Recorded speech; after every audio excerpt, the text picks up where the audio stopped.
All right, well, I think I'm about ready to prime the Panzer III using MiG one-shot primer. And I'm spraying at about 16 psi using my Badger 105 Patriot airbrush.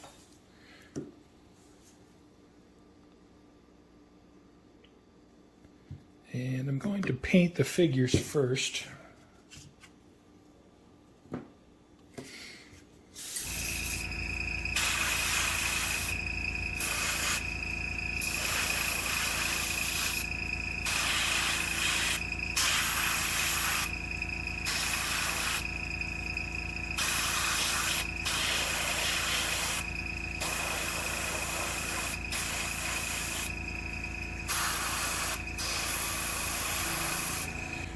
And the primer is used just straight out of the bottle. There's no thinning.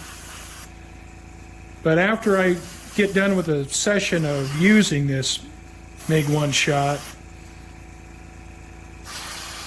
I always completely disassembled my airbrush and clean it because I don't want this stuff setting up inside my airbrush. Now I found that a turret fits nicely on a soda can.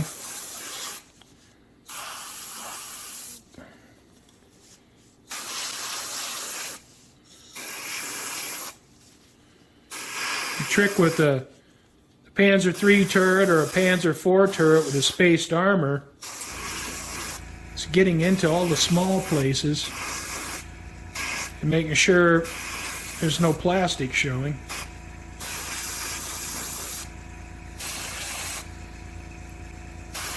And when you get down in here, you can kind of see what I mean.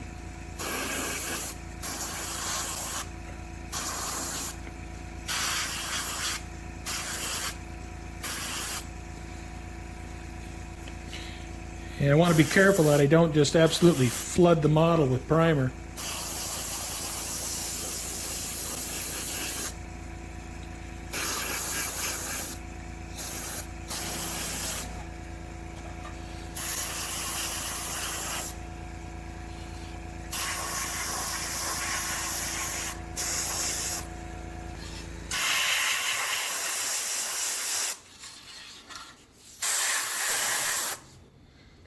Well,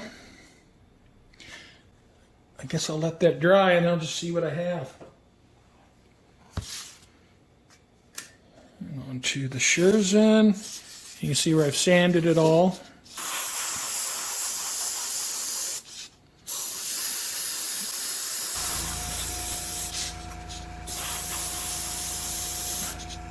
For tonight, got one side of the road wheels, the drive sprocket, the idler's painted, one side of the spare tracks. Tomorrow, after this has a chance to dry, I'll do any touch-ups on the hull and the turret while the Panzer III is in primer. I'll let the primer cure for a day, and then maybe tomorrow or the day after, start thinking about putting a base coat on it. I'm getting ready to spray the base color for the Panzer III. And what I'm using is this MiG Dunkelgelb base 902. And you see it says brush and airbrush, so it's already fairly thin, so I'm going to mix it about 50-50 and see how that sprays. But I like to spray a thinner mixture. My brush behaves better, and I just don't want to get a real heavy coat of paint on. So that's what I'm going to do. I have the regulator for the airbrush set at 13 psi. So the pressure's pretty low. I think everyone kind of finds their comfort zone.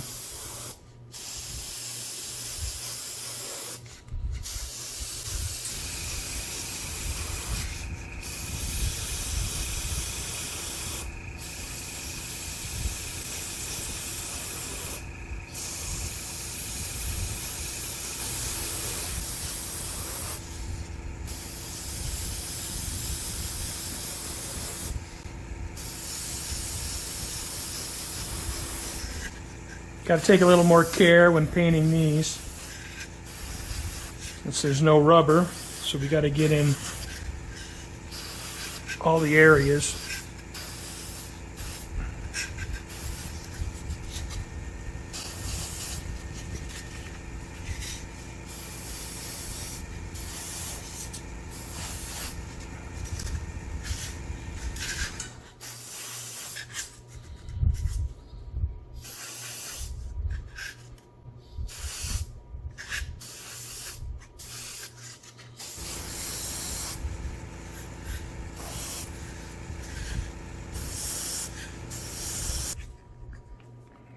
During the Arizona summer, it's really hot. And even when you have the AC on in the house, of course I have my AC kind of set high at about 84 degrees, which if you don't live in the warm part of the country, might seem really high. But I buy a lot of popsicles. And I save the popsicle sticks because they're great for stirring paint. All right, we talked about all the little nooks and crannies on this turret.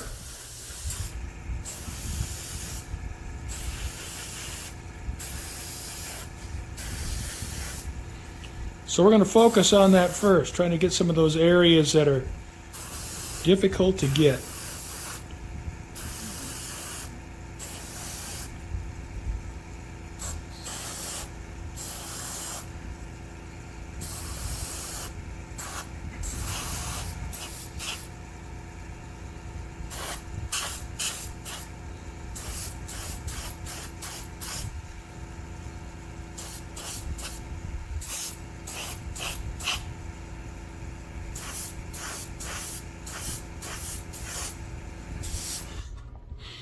Move on to the hull.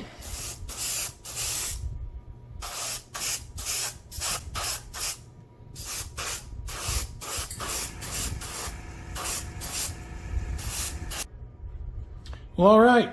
I think that's going to do it for the first coat. Try to get into those areas where all the tools are. And there's just a lot going on in there, and it's hard to get into all those little tight spaces. Well, I have the first pass of the Dunkelgelb on the Panzer III. I still have the front side of the wheels to do. And I'll examine the turret and the hull, make sure I didn't miss any spots, and hit those as well. And the same with the schurzen. Still the one side of those to do. All right.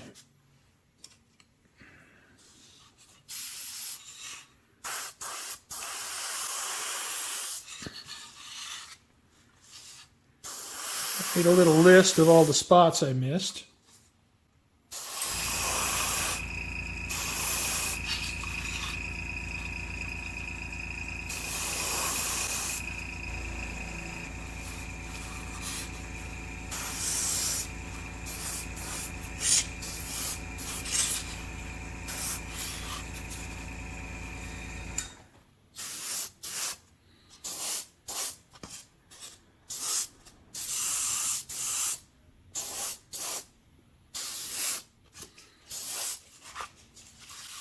All right, so I have the base coat applied, and I'll let that cure for 24 hours, and then we'll look into applying the olive green camouflage.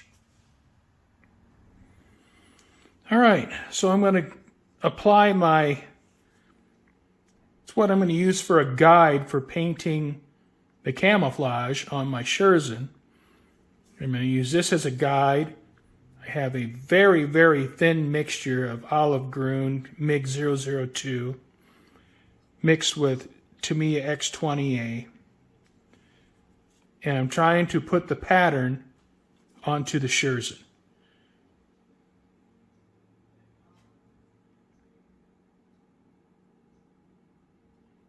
And it's not going to be exact, but I'll give it my best shot. Well, I got the pattern traced onto the schurzen and the top of the turret. So once I get the top of the turret and the schurzen painted, the camouflage colors painted, I can then put those on the model and then tie the sides together. So I could do the spaced armor on the turret, do the sides of the tank itself, and then once that's done, I can move to the front and back. All right, getting ready to start painting the camo. Using my Badger Sotar 2020. The MiG olive green. And I'm going to use Tamiya lacquer thinner. I'm going to spray it about 12 psi. I mix the paint about 50-50.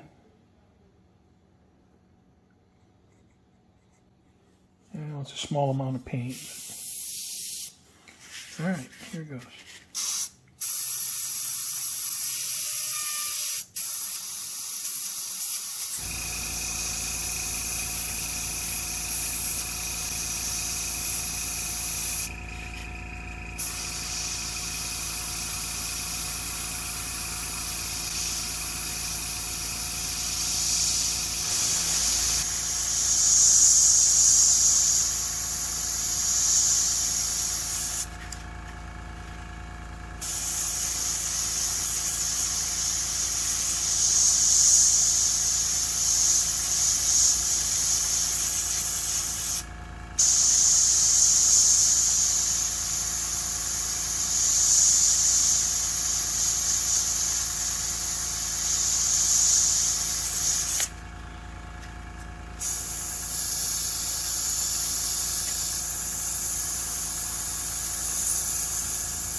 Well, painted the top of the turret and the schurzen and just used a tiny amount of paint.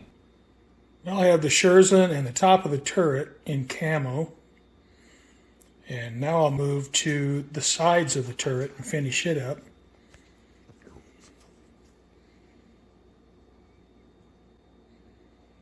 And you can see where I tried to duplicate the 5U. It's not exact.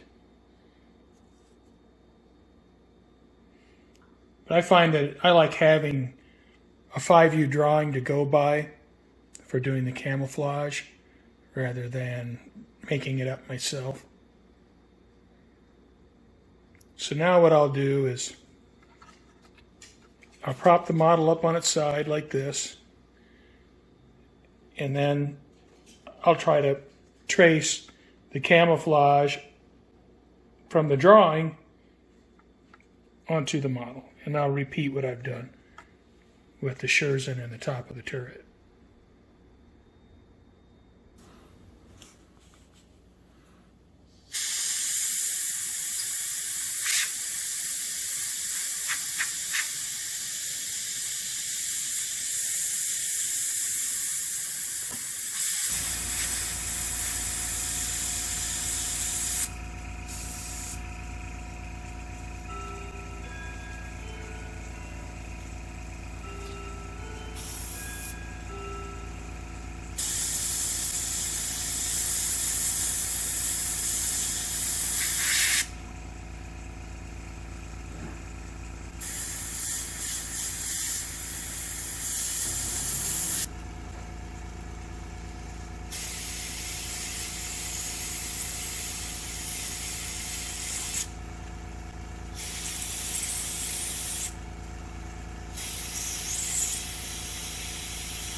And I use this 5 view as a guide. And I tried to duplicate it. So I find that having a go-by like that is a benefit for me.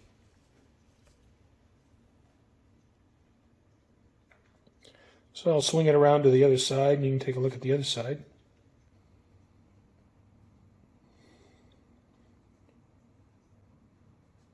And the Dunkelgelb's a little bit dark compared to what's in the 5 views, but with some weathering it'll lighten up.